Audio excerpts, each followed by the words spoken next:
Welcome to the deep dive. Today, we're digging into a really interesting source text you've shared with us. It's all about something called seven kaṇda. That's right. It translates roughly as the seven blessings or maybe causes of prosperity. It's about what helps life really flourish. Right. And this text, it builds on some previous ideas, doesn't it? Yeah. As we might have touched on before. It does, yeah. It mentions the basics like, associating with wise people, avoiding fools, honoring those worthy of honor, standard stuff. But then it brings in three more. Three more blessings, and the source uses a particular phrase for these. A very significant one, etamang galamutami. It basically means the highest blessing. These three are framed as especially powerful. The highest blessing. Okay. So our mission today is to really unpack these three, focus on the Pali terms, and just make them clear for you listening in English. What are the layers here? Exactly. The text presents them as key drivers for, well, genuine prosperity. So we should probably take them one by one. The first one seems simple at first glance, but the source takes it somewhere quite profound, actually. Okay, I'm intrigued. Let's dive in. What's the first of these highest blessings? It's Payurapadasabasoka. Payurapadasabasoka. Okay. And the literal meaning is? Dwelling in a suitable country or place. Simple enough, right? Seems so, like just being in the right location. Well, that's the first layer the source discusses, a very external, almost geographical take. So are some countries literally more suitable, according to this text? From that external view, yes. Fair. A suitable country is one where Buddhism is, well, present and strong. It actually lists them. Oh, which ones? Let's see. Thailand, naturally. The broader Indochina region, Laos, Myanmar, India gets a mention, Sri Lanka too. And interestingly, even parts of Europe. Europe. Like where? It names England, France, and Germany. Germany. That seems a bit specific. Does it say why? It adds this really intriguing, almost poetic comment about Germany. It calls it a country that died and came back to life. Wow, died and came back to life. Does it explain that? No, not really. It just drops that line. It suggests some kind of major shift or revival related to spirituality, maybe Buddhism specifically, from the source's point of view. It's quite a statement. It really is. And the source links this idea of suitability to stability as well. It does, very directly. It says, a country without a definite religion is unstable. The term used is yoke corn. Unstable. Yoke corn. Right. And conversely, having definite Buddhism brings stability. It then zooms in on the Golden Peninsula. Southeast Asia? Yeah. Naming 5 countries, Laos, Myanmar, Cambodia, and Thailand, saying they all hold Buddhism firmly. And is there a standout among those 5 in the source's view? Yes. Thailand is seen as particularly steadfast. The source highlights the king's role as the chief patron, the Akarasa Senopatham. That's presented as a key reason. Okay. And India, the birthplace. Interestingly, the source says India, despite its history, is no longer suitable. It's described as a place of confused religion now. So externally, being in a place like Thailand fixed the bill for Payurapadasabasoka. That's the first reading, yes, the external one. But then, and this is where it gets really fascinating, the source pivots completely. How so? It says the real meaning, the more profound meaning of Payurapadasabasoka, isn't about geography outside you at all. Not outside. Then where? It's about dwelling at a very specific center within you. An internal center. Okay, tell me more. Where is this center supposed to be? The source calls it the center of the Dhammakaya that makes one a human being. And it gives a location. A physical location? It seems so. Right in the middle of the body. Imagine a line from your navel going straight back and another from your right side to your left, where they cross right in the very center. Okay. And it describes this point as being clear and pure as the yolk of a hen's egg. It's presented as a very specific spot. Not just metaphorical then. A tangible point inside. That's how the source presents it, and it claims the single point is where the mind stops or settles for birth, for death, for falling asleep, and for waking up. It's like the fundamental anchor point. And dwelling there, focusing there, that's the true suitable place. That's the radical idea here, dwelling internally at that center. And the source immediately links this internal dwelling to the middle way. The Majjhima Pepara. Exactly. This inner centering is the middle way, the path that avoids the 2 famous extremes. Right, the extremes of? First, Kamasukhalikana yoga. That's basically sensual indulgence, getting lost in pleasures. Okay. And the second is Atakilamatana yoga, self-mortification.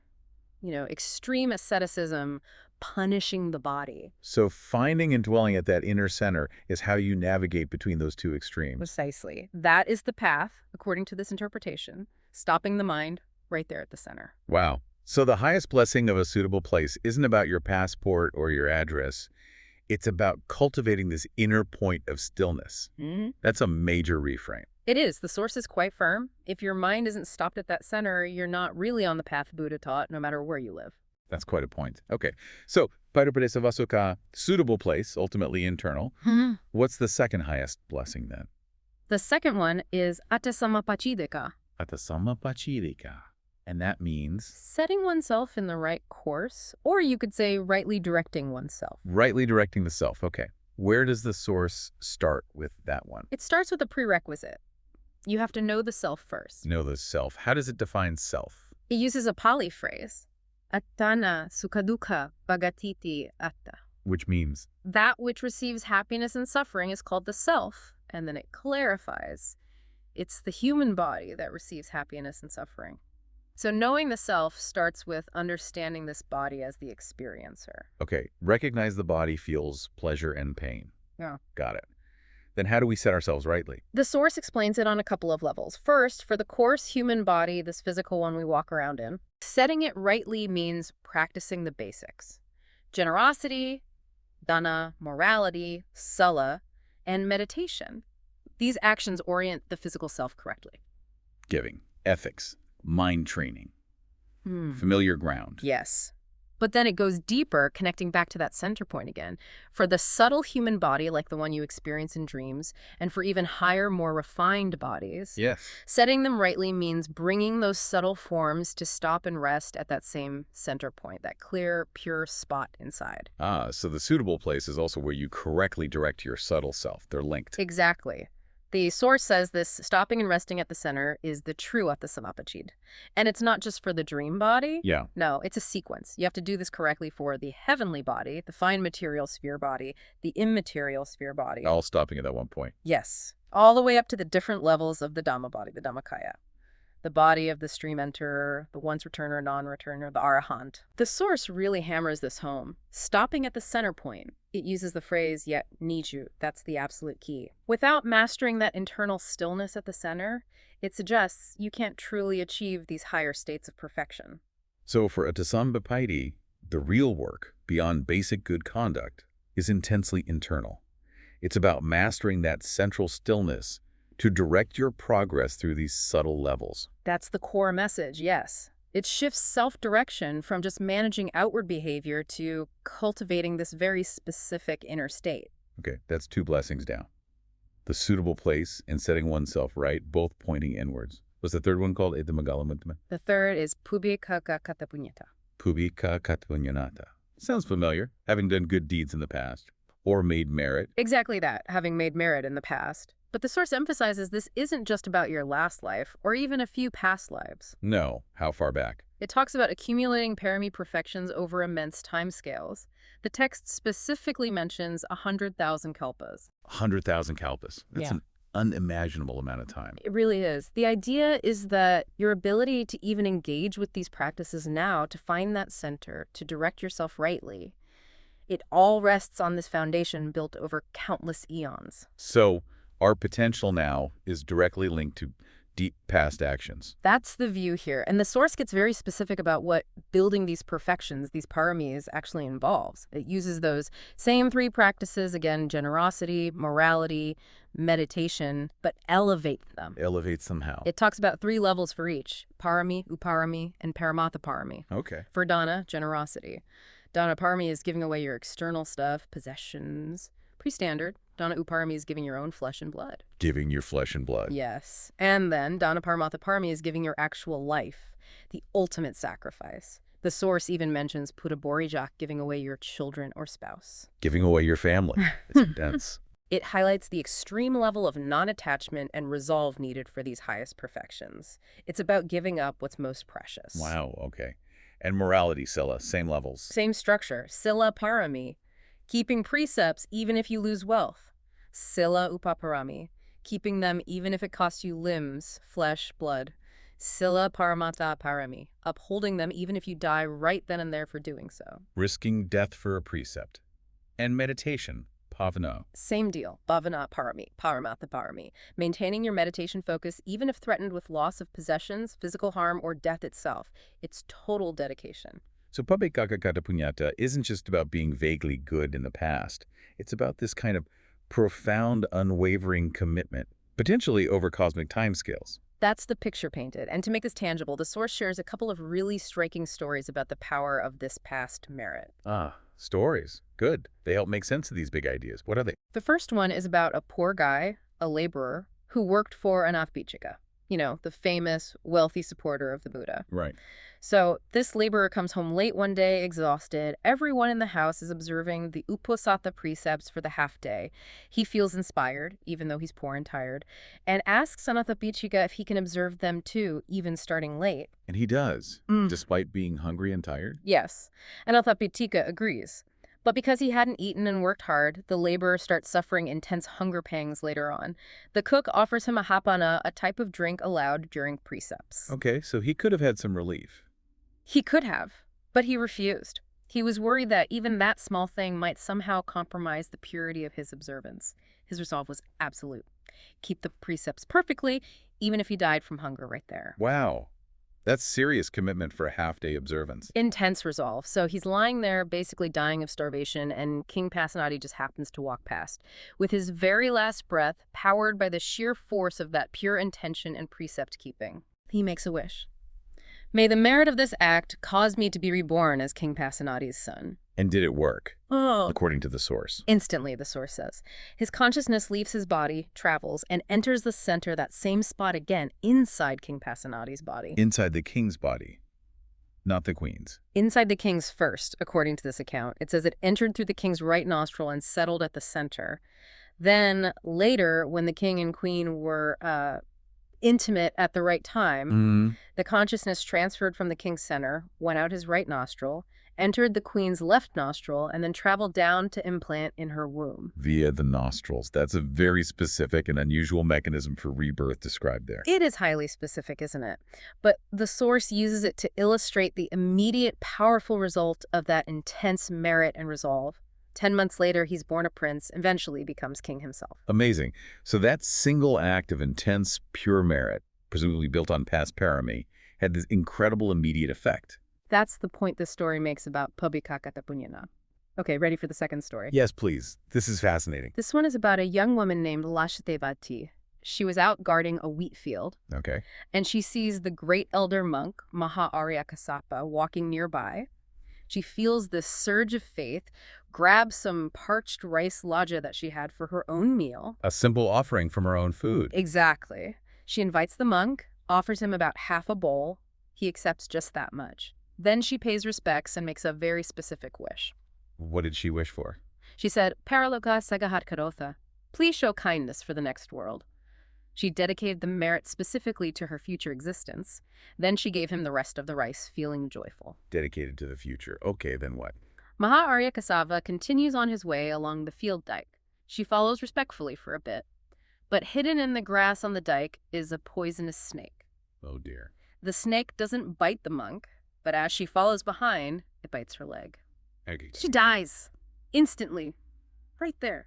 Just like that. Yeah. After making the offering. It's like that. But the source says, waking from sleep supabuidbilya, she was immediately reborn.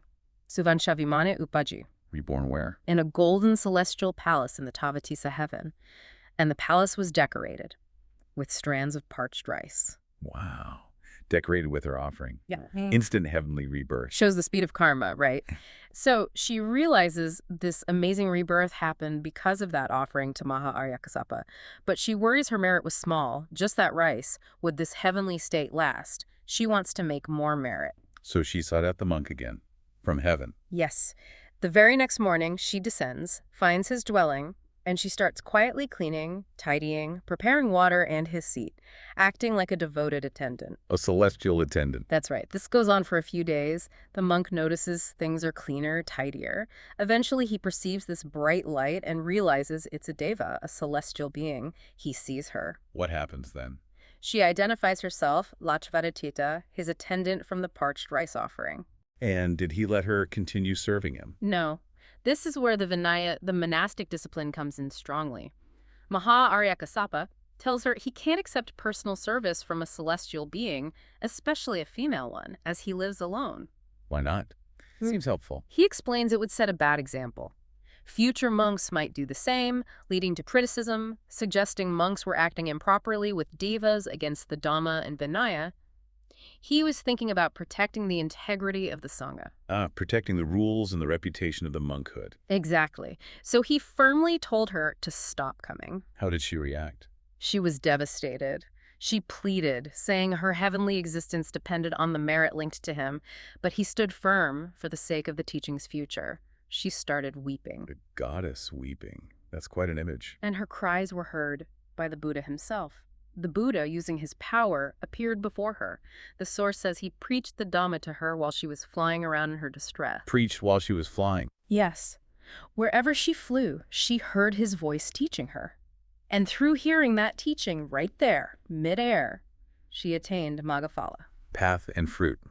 Enlightenment stages. Yes. She reached a stage of enlightenment, fulfilling her original wish for the next world in the most profound way possible. Incredible. So the past merit of the offering led to rebirth, devotion, encountering strict discipline, and ultimately hearing the Buddha directly and gaining realization. That's the trajectory the source lays out. These stories powerfully show how Pubbekakatapunyanet works, how past merit creates present opportunities.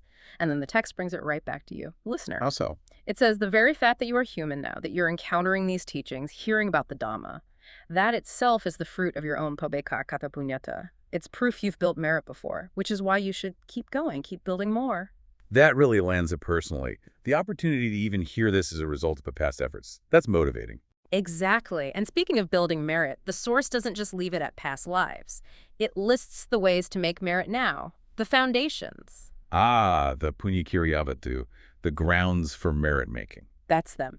It gives a list, usually counted as 10, sometimes 9, depending on how you group them. Okay, let's run through them quickly. What are the ways we can build merit now? All right. Number 1, Dhanamaya. Merit from giving, donating. Standard. 2, Salamaya. Merit from morality, keeping precepts. Got it. 3, Bhavanamaya. Merit from meditation, mental cultivation. The big 3. What else? 4, Upakayanamaya.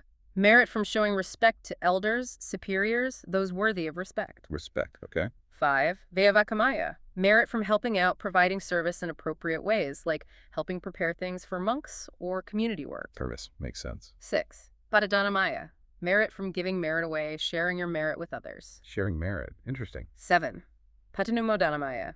This is merit from rejoicing in others' merit, being genuinely happy when others do good deeds without any jealousy.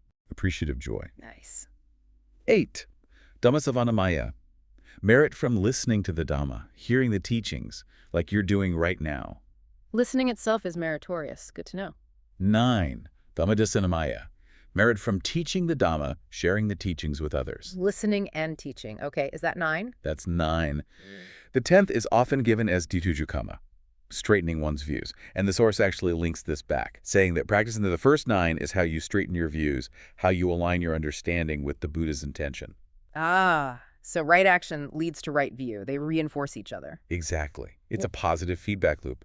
The source points out you can do many of these every single day. You know, give something, be mindful of your precepts, meditate a bit, show respect, help someone out, share merit mentally, feel happy for others' good fortune, listen to a talk, explain something you understand. It makes merit making very accessible.